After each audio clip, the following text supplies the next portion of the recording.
नमस्कार दोस्तों, मैं श्रेया आपका हमारे YouTube चैनल वायरल करंट में स्वागत करती हूँ, जहाँ पर हम आपको देश और दुनिया की बाकी खबरों से रूबरू कराते हैं।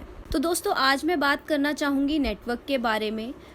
सरल भाषा में अगर बोलूँ तो नेटवर्क एक कनेक्टिविटी होती है जो हमें एक दूसरे से जोड़ती है। अब आप सोच रहे होंगे इसका 4G या 5G से क्या लेना देना होगा।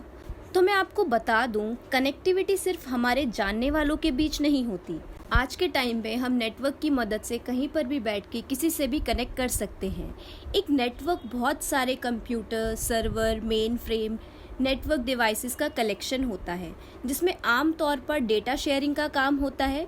नेटवर्क का सबसे बड़ा उदाहरण इंटरनेट है, जो आप सबको एक दूसरे से जोड़े रखता है। इंटरनेट हमें फ़ोन या कंप्यूटर के माध्यम से डाटा शेयर करने में मदद करता है। फ़ोन और हमारा रिश्ता काफ़ी पुराना है और उतना ही मजबूत है। जहाँ पहले फ़ोन वायर वाले होते थे, फिर कॉर्डलेस का ज़माना आया और अब वायरलेस फ़ोन का दौर चल रहा है। अगर हम पिछले कुछ वर्षों में देखें तो हम ये जान सकेंगे कि प्रति 10 वर्षों में मोबाइल टेक्नोलॉजी के फील्ड में एक जनरेशन की बढ़ोतरी होती रही है। जैसे कि शुरुआत से ही फर्स्ट जनरेशन सन 1980 में आया, वहीं सेकंड जनरेशन सन 1990, थर्ड जनरेशन सन 2000, फोर्थ जनरेशन सन 2010 और अब फिफ्थ जनरेशन की बारी है। पहले के बेसिक फ़ोन्स की जगह अब की जनरेशन के लोग स्मार्टफ़ोन का इस्तेमाल कर रहे हैं। फ़ोन के इस बदलते रंग रूप के साथ उसकी जनरेशन भी जुड़ी हुई है, जो कि फर्स्ट जनरेशन से लेकर फोर्थ जनरेशन तक का सफ़र तय कर चुकी है और अब फिफ्थ जनरेशन का रुख कर रही है। तो इसी के चलते मैंने सोचा क्यों ना मैं आज आपसे 4G और 5G के बारे में बात करूं कि ये होता क्या है और कैसे काम करता है। पर शुरुआत मैं 4G से करना चाहूँगी, क्योंकि आज के दौर में हम सभी 4G का इस्तेमाल कर रहे हैं, तो इससे आप अपने आप ही दोनों टेक्नोलॉजी के बीच का अंतर समझ पाएंगे। जैसा कि हम सभी जानते हैं, 4G का मतलब फोर्थ जनरेशन है और इसकी स्पीड को देखते हुए इसे ब्रॉडबैंड भी कहा जाता है। 4G का सबसे पहला रिलीज़ सन 2009 में स्वीडन में किया गया था। वहीं भारत में इस तकनीक को आते आते सन 2012 तक का समय लगा। इंडिया में वाहवे ने अपना पहला स्मार्टफोन 2012 में निकाला। उस टाइम एयरटेल एक लौता ऐसा नेटवर्क था जो आपको 4G की फैसिलिटीज़ प्रोवाइड कराता था। 4G एक बहुत ही डिफरेंट टेक्नोलॉजी है जो 3G के कंपैरिजन में प्रैक्टिकली पॉसिबल हुई है, क्योंकि पिछले 10 वर्षों में हमारी टेक्नोलॉजी बहुत विकसित हुई है। इस टेक्नोलॉजी का मुख्य उद्देश्य न केवल बेहतर और हाई स्पीड, हाई क्वालिटी और हाई कैपेसिटी के नेटवर्क को यूज़र्स तक पहुंचाना है, बल्कि साथ ही सिक्योरिटी को बढ़ाना भी है, जिससे डेटा ब्रीच होने की संभावनाएं कम हो सकें। इसके साथ साथ वॉइस और डेटा सर्विसेज की कीमतों में कमी लाना, ताकि यूज़र्स सभी तकनीकियों का पूरा फ़ायदा ले सकें।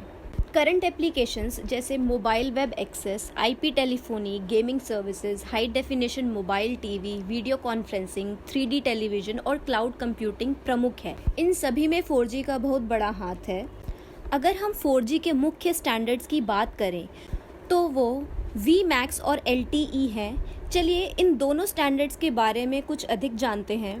Vmax यानी world wide interoperability for microwave access, यह एक वायरलेस इंडस्ट्री कोलिजन होता है जो पूरी तरह IEEE 802.16 स्टैंडर्ड के एडवांसमेंट की ओर डेडिकेटेड होता है।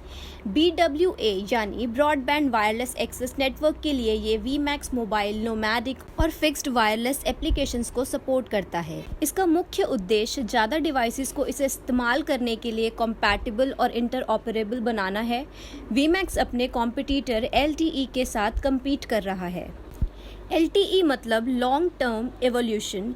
यह 4G वायरलेस ब्रॉडबैंड का एक स्टैंडर्ड होता है जो कि इंक्रीज्ड नेटवर्क कैपेसिटी और स्पीड मोबाइल डिवाइस यूज़र्स को प्रदान करता है।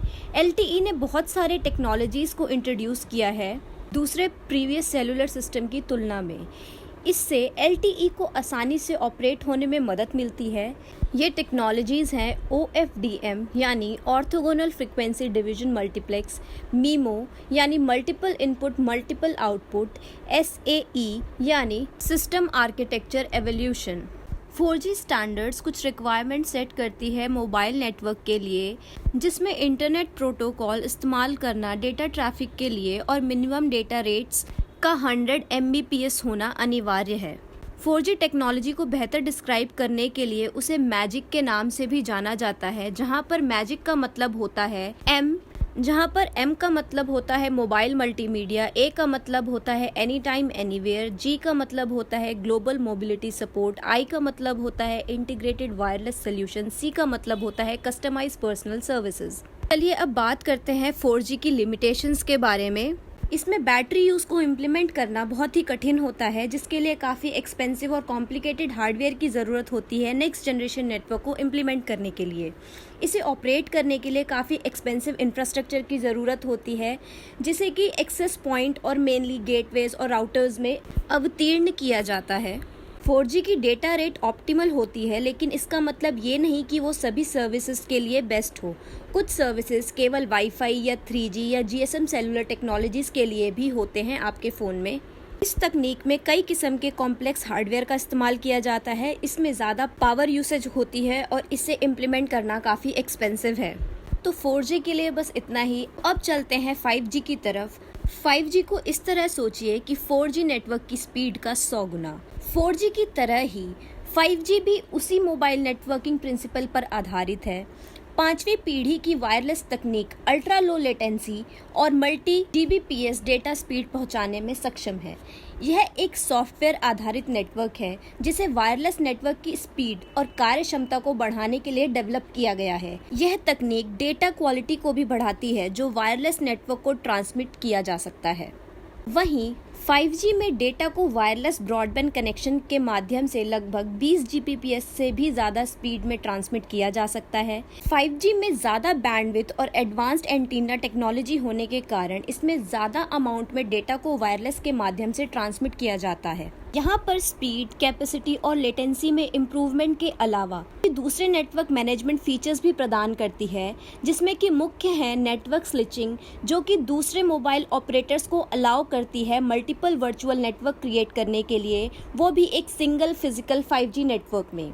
इस कैपेबिलिटी से वायरलेस नेटवर्क कनेक्शन को किसी स्पेसिफिक यूजेस या बिजनेस केसेस में इस्तेमाल किया जा सकता है और इसे एज अ सर्विस बेसिस में बेचा भी जा सकता है। एक उदाहरण के तौर पर सेल्फ ड्राइविंग कार, जो कि एक नेटवर्क स्लाइस रिक्वायर करता है, जो कि extremely fast low latency connection प्रदान करती है।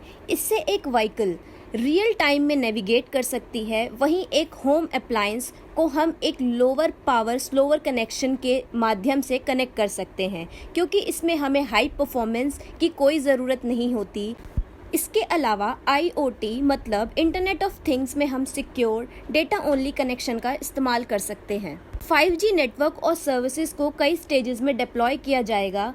कुछ वर्षों में बढ़ती मोबाइल और इंटरनेट इनेबल्ड डिवाइसेस की ज़रूरत को आसानी से पूर्ण कर सकता है। ओवरऑल अगर बात करें तो 5G के माध्यम से हम बहुत वैरायटी के नए एप्लीकेशन को जनरेट कर सकते हैं। 5G टेक्नोलॉजी का आधार 5 तकनीकों से बनता है। पहला मिलीमीटर वेव, दूसरा छोटे सेल्स, तीसरा मैक्सिमम मीमो, चौथा बीम फॉर्मिंग, पांचवा फुल डुप्लेक्स। चलिए सबसे पहले बात करते हैं मिलीमीटर वेव। मिलीमीटर वेव बहुत सारा डेटा एक्वायर करता है, जो 1 GB प्रति सेकंड की स्पीड पर डेटा ट्रांसफर को संभव बनाता है। ऐसी तकनीक फिलहाल अमेरिका में ओरिजॉन और AT&T जैसे टेलीकॉम ऑपरेटर इस्तेमाल कर रहे हैं। बात करते हैं स्पीड सेल्स की। 5G टेक्नोलॉजी का दूसरा आधार स्पीड सेल्स है। मिलीमीटर वेव में रेंज के साथ दिक्कत है, जिसकी भरपाई स्पीड सेल्स करता है। छोटे सेल को परंपरागत टावर की तुलना में कम से कम दूरी पे रखा जाता है, ताकि यूजर्स को बिना किसी रुकावट के 5G के सिग्नल मिल सकें। 5G टेक्नोलॉजी का अगला आधार है मैक्सिमम मीमो, यानी मल्टीपल इनपुट और मल्टीपल आउटपुट टेक्नोलॉजी। इस तकनीक का इस्तेमाल कर ट्रैफिक को मैनेज करने के लिए बड़े सेल टावर का इस्तेमाल किया जाता है। एक रेगुलर सेल टावर जिससे 4G नेटवर्क मिलता है वो 12 एंटीना के साथ आता है और उस क्षेत्र में सेलुलर ट्रैफिक को हैंडल करता है। वहीं मीमो 100 एंटीना के साथ सपोर्ट कर सकता है जो अधिक ट्रैफिक आने पर टावर की क्षमता को बढ़ाता है। तकनीक के सहारे आसानी से 5G सिग्नल पहुंचने में मदद मिलती है। इसके बाद बात करते हैं बीम फ्रेमिंग की। बीम फ्रेमिंग एक ऐसी तकनीक है जो लगातार फ्रीक्वेंसी के कई सारे सोर्सेज को मॉनिटर कर सकती है और सिग्नल के ब्लॉक होने पर दूसरे को मजबूत और अधिक स्पीड वाले टावर पे स्विच कर सकती है। यह सुनिश्चित करती है कि खास डेटा सिर्फ खास दिशा में ही जाए। फिर बात करते हैं फुल डुप्लेक्स की। फुल डुप्लेक्स एक ऐसी तकनीक है जो एक समान फ्रीक्वेंसी बैंड के साथ डेटा को ट्रांसमिट करके रिसीव करने में मदद करती है। लैंडलाइन टेलीफोन और शॉर्ट वेव रेडियो में इस तरह की तकनीक का इस्तेमाल किया जाता है। यह टू वे स्ट्रीट की तरह है जो दोनों तरफ से समान ट्रैफिक को भेजता है। अब जरा सोचिए कि आप एक फुल HD फिल्म 3 सेकंड के अंदर डाउनलोड कर लें। इतना ही तेज होने वाला है 5G नेटवर्क। क्वालकॉम के अनुसार 5G ट्रैफिक कैपेसिटी और नेटवर्क एफिशिएंसी में 20 GB प्रति सेकंड की स्पीड देने में सक्षम है। ये बहुत ही ज़्यादा इफ़ेक्टिव और एफिशिएंट है। बेहतर डाउनलोड और अपलोड स्पीड का होना। इस टेक्नोलॉजी के माध्यम से सब्सक्राइबर को सुपरविजन टूल प्रदान किए जाएंगे जिससे वो क्विक एक्शन ले सकते हैं। इसमें हाई रेजोल्यूशन और by directional large bandwidth shape है। इसके माध्यम से किसी भी नेटवर्क को एक ही प्लेटफॉर्म के अंतर्गत लाया जा सकता है। इस टेक्नोलॉजी के द्वारा पूरी दुनिया में यूनिफॉर्म, अनइंटरप्टेड और कंसिस्टेंट तरीके से कनेक्टिविटी को प्रदान किया जा सकता है। इसमें पैरेलल मल्टीपल सर्विसेज आप पा सकते हैं जिससे कि आप बात करते हुए वेदर और लोकेशन की जानकारी प्राप्त कर सकते हैं। टेक्नोलॉजी के माध्यम से एजुकेशन बहुत आसान हो जाएगा। मेडिकल ट्रीटमेंट भी आसान होगा। एक डॉक्टर की मरीज को जो कि दुनिया के किसी भी रिमोट लोकेशन में स्थित है उस टेक्नोलॉजी द्वारा उसे ठीक कर सकता है। इससे मॉनिटरिंग में भी आसानी होगी क्योंकि गवर्नमेंट ऑर्गेनाइजेशन और इन्वेस्टिगेशन ऑफिसर्स आसानी से किसी भी जगह को मॉनिटर कर सकते हैं जिससे क्राइम रेट में गिरावट आने की संभावनाएं हैं। इसी के साथ साथ अंतरिक्ष और दूसरे ग्रहों को भी देखना आसान हो जाएगा। किसी भी खोए हुए इंसान को ढूंढ पाना आसान हो जाएगा। यहाँ तक कि आने वाली बड़ी नेचुरल डिजास्टर जैसे सुनामी, भूकंप इत्यादि को पहले से ही डिटेक्ट किया जा सकता है। इस तकनीक का लाभ उठाने के लिए लोग बेसब्री से इंतजार कर रहे हैं। अब तो रिलायंस की वार्षिक आम बैठक में भी यह ऐलान हुआ है कि इस तकनीक के ट्रायल अगले साल तक शुरू कर दिए जाएंगे। तो दोस्तों तैयार रहिए एक नए एक्सपीरियंस के लिए। आज के लिए बस इतना ही। अगर आपको यह वीडियो पसंद आई तो आप हमारे YouTube चैनल वायरल करंट को लाइक करें, सब्सक्राइब करें और शेयर करें। धन्यवाद।